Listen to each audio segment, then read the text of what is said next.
Changing the Game. Michael Barnett is the director. He's here with us today. Hi, Michael. Hi. How you doing? Good. I'm going to go around because we have a lot of folks here, the subjects of this fabulous documentary. If there's any documentary that's more of the moment, I haven't found it. Right? Wouldn't you say? You know, it goes. That was not the intention. We started the film a couple years ago, and it seems to get timelier as we continue to regress. For better, for worse. Yeah. Okay. It was to make a timeless film that just becomes more timely with each passing day. Absolutely. As in, we respect all identities, and ours is not to judge. It's great to meet everybody. Let's go around real quick and just introduce ourselves, and then hopefully I'll remember all the names. That's my biggest anxiety. Go ahead. My name's Mack Beggs. Hey, Mack. I'm a wrestler in the film at Life University and previous wrestler at Trinity High School. Great meeting you. Hey, Sarah. I'm Rose Huckman. I am a Nordic skier in the film, and I go to Kingswood Regional High School. Soon going to college. Congratulations. Yeah. Finishing up your senior year? Yeah. Congratulations. I'm Andraya Yearwood. I run track and field at Carmel High School. Yep. Nice to meet you. Hi, I'm Terry Miller, and I run track at Bloomfield High School, and I'm a junior. Okay. Terry, hold on. Well, I'm going to start asking you guys questions. You guys have a lot on your plate, okay? As it is, any high schooler or someone in your age range, I think, has a lot on their mind already. So when you were approached ultimately with this question, would you like to be in this documentary?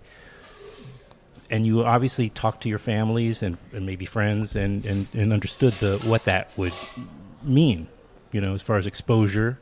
What went into the decision to participate, Terry? When I was approached, I didn't think about anything negative, because it's not nothing about the film is negative, and it was an opportunity for me to speak up and not to speak to my state. I should say I can speak worldwide. So, yeah. Yeah. Go ahead, Andrea. Yeah.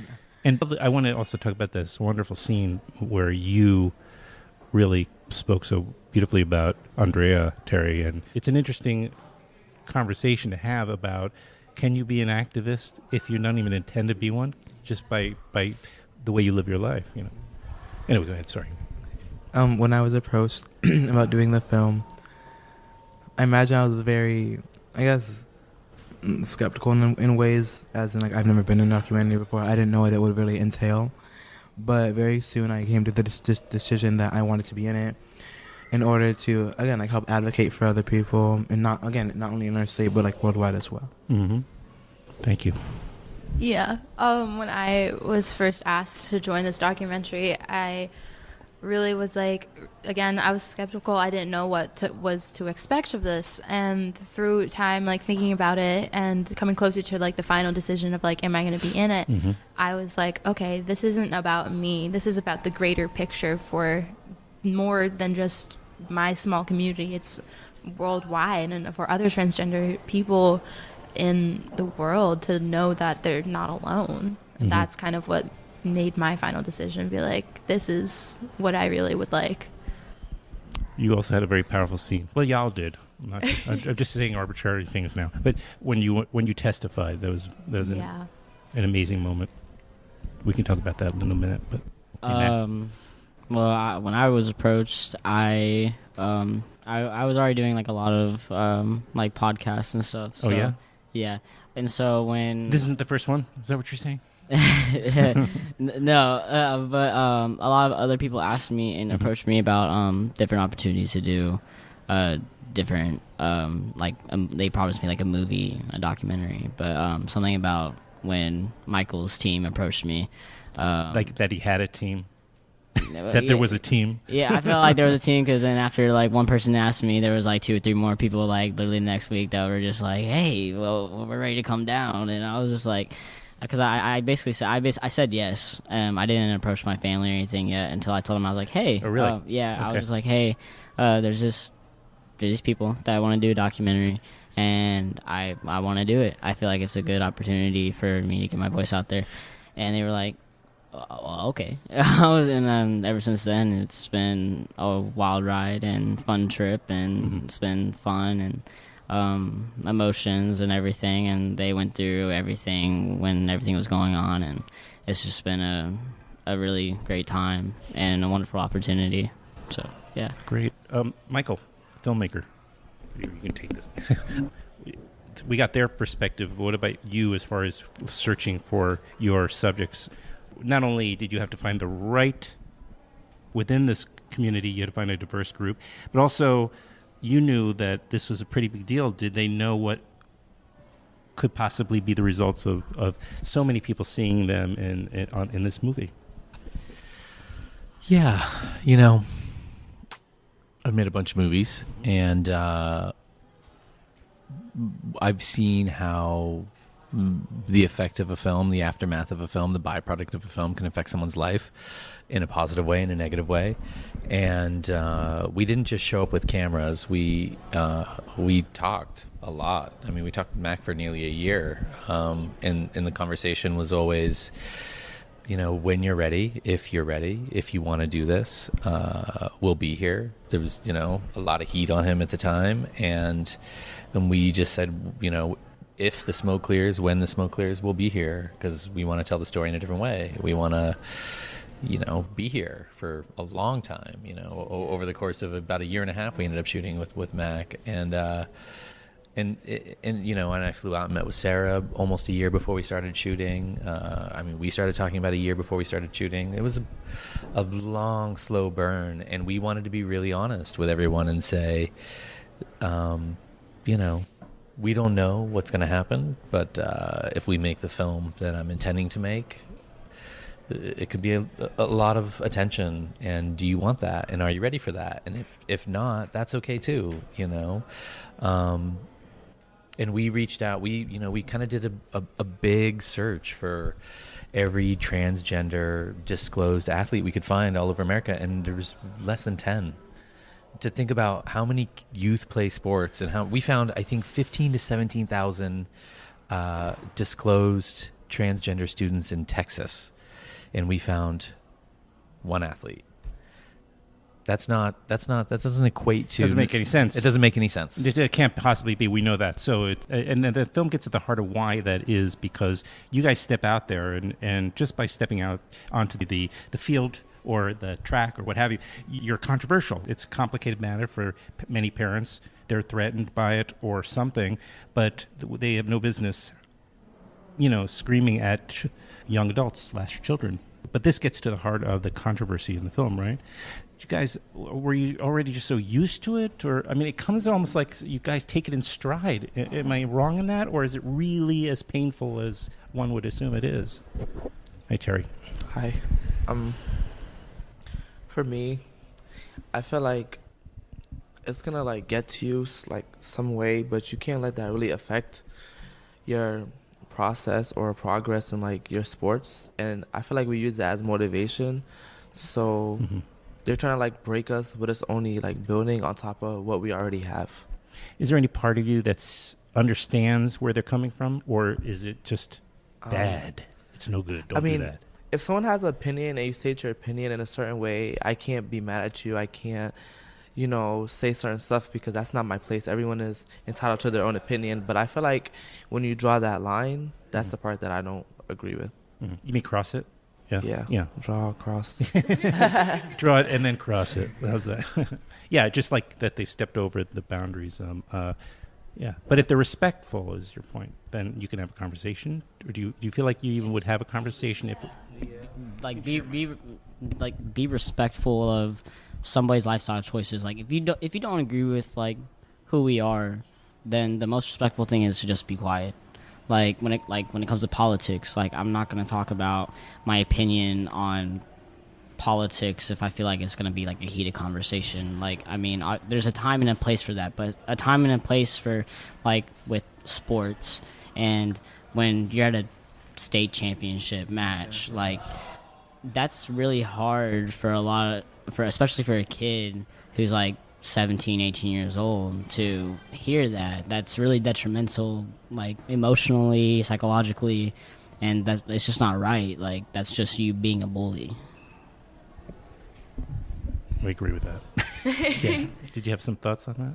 I was gonna say like similar to that is like we are young adults, and like sometimes we are being bombarded by questions from adults like that are very personal, and their statements being said. I'm sorry to interrupt you. There was a moment in the film where you were talking about, the big bathroom controversy, of course, as well, which is mind-boggling. But that people would ask you, get into your business about like that this is okay with you, even though they would never dream of asking some other child, or, for or me, adult. since I'm such like an open person, and I'm very like open to like having This a is conversation. Sarah, by the way. Yeah, having a conversation with somebody, but it's like, if you're gonna ask me all these personal details, I need to know you. Like, if you want to know these details, like actually get to know me for a long time. Yeah. Tell me what you do in the bathroom first, and then we can start and then talking we can about have this conversation. Yeah,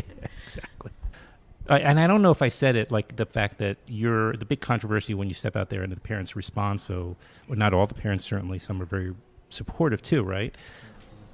I'm saying it, but I don't know. Are there some parents that are beyond your own? Oh yeah, I mean, yeah, we've certainly experienced it. We very intentionally focused on families that provide a lot of love and support, because we wanted to make a film that was really a beacon of hope, in regressive and turbulent times, and it was very intentional. And we are very fortunate that not only are these kids now young adults, extraordinarily courageous, but their families who are so loving and so supporting, and not just supporting them, go through not just transitioning, not go through being a kid, which is very tough for a parent to do, right?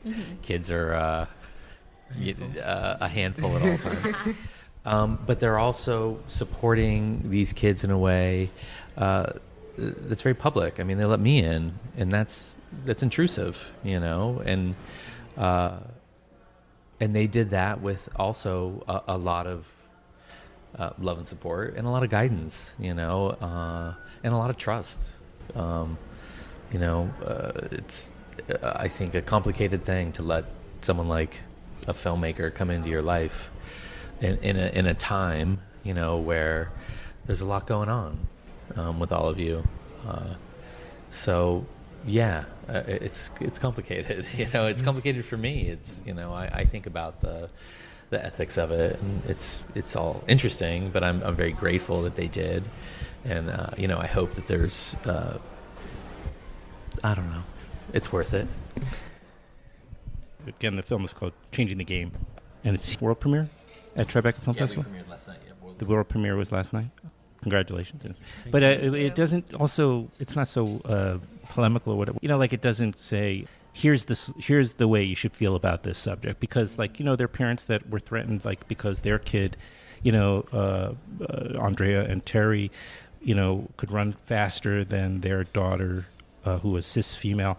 It's a controversy, and we're all figuring it out. It's, but we also need to think in a broader, larger way, like that we're part of actually an exciting time too, where, I mean, there had to be transgender children for decades, since, well, always, and thousands of years, thousands. I mean, always. So they just didn't understand. They had to kind of just be miserable and confused all their lives, instead of, like, you guys are kind of at a really, in a way, also fortunate moment where, and you're kind of pioneers in this way, not to. Yeah, I had actually people that were like 20, 30 years old emailing me saying that they were an athlete, a trans athlete, but they couldn't compete in college, and they were afraid to compete in college. And so I thought that was like really, that kind of tore me up a little bit. I was like, dang, that really sucks.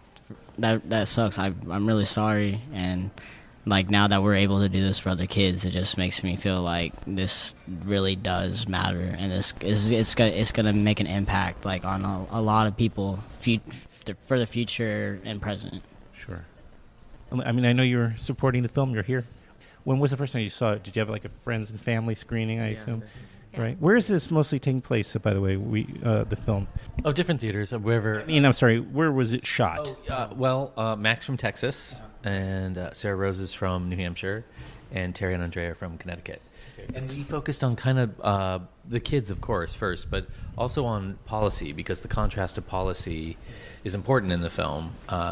We have the policy in New Hampshire before Sarah Rose came around was that you had to have gender reassignment surgery to compete in public athletics. That's saying if you just want to play soccer and you're a kid, you have to have gender reassignment surgery. That's not even discriminatory. It's barbaric. It's next level insanity. And then we have totally open and inclusive policy in Connecticut, which is interesting because in Connecticut we probably saw more outward public hate than we saw anywhere else because the policy is so open and so inclusive. Isn't that not historically how civil rights have always worked, right? Whenever things change, the outcry happens or the violence happens or the hatred happens until there is no until, Yeah. And then in Texas, the policy is still you have to compete on the gender of your birth certificate, which is incredibly discriminatory. It feels, like a dinosaur law. Like it certainly doesn't belong in the books. And so we're fortunate to kind of, unpack the contrast of these three policies, which also illustrates a huge issue in America because every state is writing their own policy, and there is no kind of unified approach to this. So there is no kind of unified inclusion. There's no path, right? And I think of it as kind of these policies outside of Connecticut. There's a few states, I don't know how many, I think 10 or 11 that are inclusive, but not very many. But I think of this as institutionalized discrimination. I mean, these are discriminatory laws and policy that are baked into our books. And I think in a state like New Hampshire, they've gone kind of unnoticed. Yeah. It was a decades-old policy that hadn't been looked at. And in Texas, it's certainly been looked at, and they just voted on it again, and they upheld it. It's just crazy. It's just crazy. And it's funny because with these states that are discriminatory towards trans athletes, they want the rights for the athletes, saying that, hey, okay, I'm a trans male, I should compete on the male team. And so, like, the Connecticut laws, they're able to compete with the females, and they're still getting hate for it. So it's like it's a no-win situation. It's like, well, what do y'all want? Mm-hmm. And it's just like it's like up in the air. It's like not fair. That's what I'm saying. Like, what's the solution? You're right. I mean, this is the thing, right? Because you're absolutely right. It's like, we've seen the most outward kind of public platform for squawkers and hate, right, in the most open and inclusive state, and we've seen a ton of hate in a state that has discriminatory laws on the books. So, and we're talking about a marginalized and vulnerable community of kids that are extraordinary, who just deserve a space to be, to live their truth, to be authentic, and to be kids. And we're living in a space where we're not giving that. And aren't sports supposed to just be that? Create community, create a space for people to come and be. I don't know. Clearly you haven't been to a Little League game. Any last thoughts about just how the film came out? Anybody hate it? Anybody want to? Sarah Rose. Oh yeah, I definitely hate it. Yeah, I think it came out. Think you all came out good in it. It came out amazing. Uh-huh. I'm just like so thankful for this opportunity in order like being able to share our story to like so many people in the world is just like it's so amazing. It's funny because whenever I'm like talking in front of a camera for like my YouTube channel, I'm like constantly saying I have like such amazing opportunities, and I'm still saying amazing over and over and over because it is like this whole opportunity is just amazing.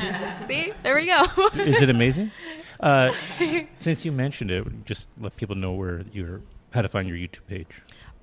You can find my YouTube. You channel, can just search. I have a channel that I'm calling it a page. My YouTube channel.